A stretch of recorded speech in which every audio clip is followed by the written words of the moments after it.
Next topic है पिटाट नली या पिटाट ट्यूब। ये पिटाट ट्यूब यहाँ पे बनाया गया है।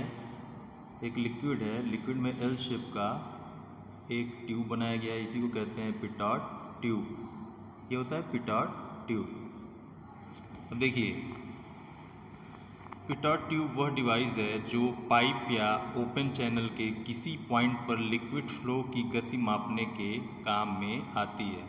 अब यहाँ पे लिक्विड जो फ्लो कर रहा है उसकी वेलोसिटी हम पिटाट ट्यूब से वेलोसिटी v हम मापेंगे। अब कैसे मापते हैं v वो देखते हैं।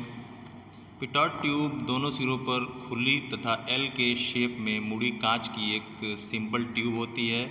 इसका निचला हिस्सा 90 डिग्री पर मुड़ा रहता है, जैसा कि फिगर में दिखाया भी गया है। अब इसका वर्किंग प्रिंसिपल हम देख लेते हैं क्या होता है, कैसे वर्क करता है।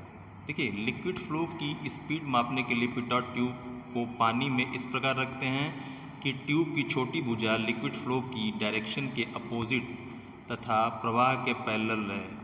अब छोटी भुजा यहाँ पे फिगर देख लेते हैं। लिक्विड की जो छोटी भुजा होती है, ये छोटी भुजा है और ये बड़ी भुजा है। फ्लो ऐसे हो रहा है लिक्विड का, इसके अपोजिट डायरेक्शन में हम इसको छोटी भुजा को रखते हैं। फ्लो इधर हो रहा है v वेलोसिटी से, तो फ्लो जब होगा तो इसमें जो छोटी साइड का ट्यूब है उसमें लिक्विड घुस के और ऊपर तक चढ़ जाता है।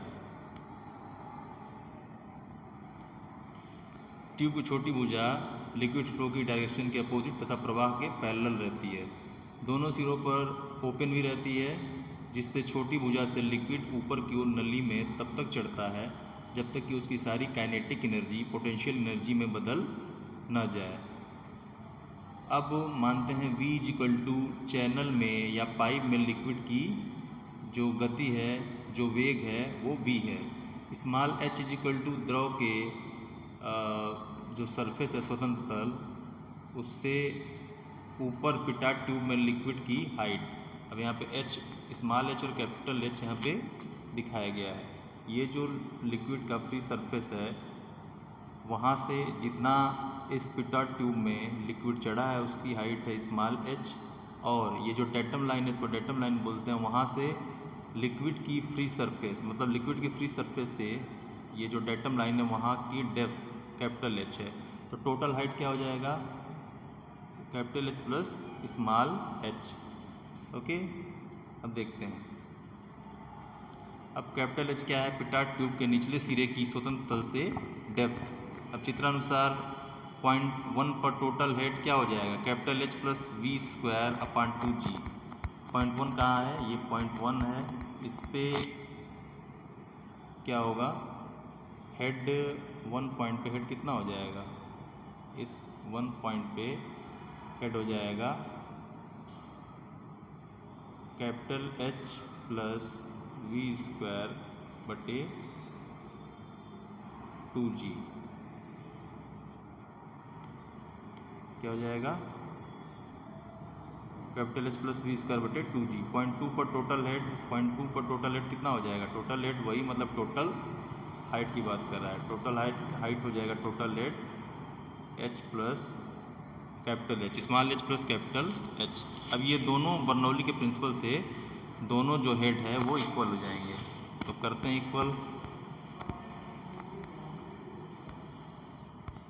बर्नौली थ्योरम के यूज से 0.1 पर टोटल हेड इक्वल टू 0.2 पर total head, capital H plus v square upon 2g equal to capital H plus small h। अब कैपिटल H कैंसिल हो जाएगा, v square equal to 2g हो जाएगा, या v square equal to 2gh, v equal to under root 2gh, या एक c coefficient का multiplication करेंगे जिसकी वैल्यू 1 से कम होती है। c is a coefficient which value is less than 1। ये इक्वेशन आ जाएगा। पिटाट ट्यूब से इसकी वेलोसिटी हम नाप लेंगे, v equal to c under root 2gh।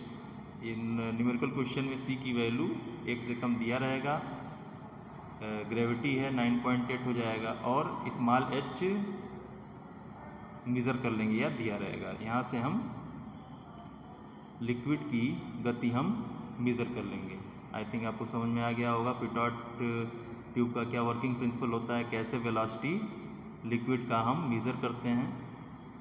Video को पॉज करके अच्छे से नोट डाउन कर लीजिएगा। Thank you very much.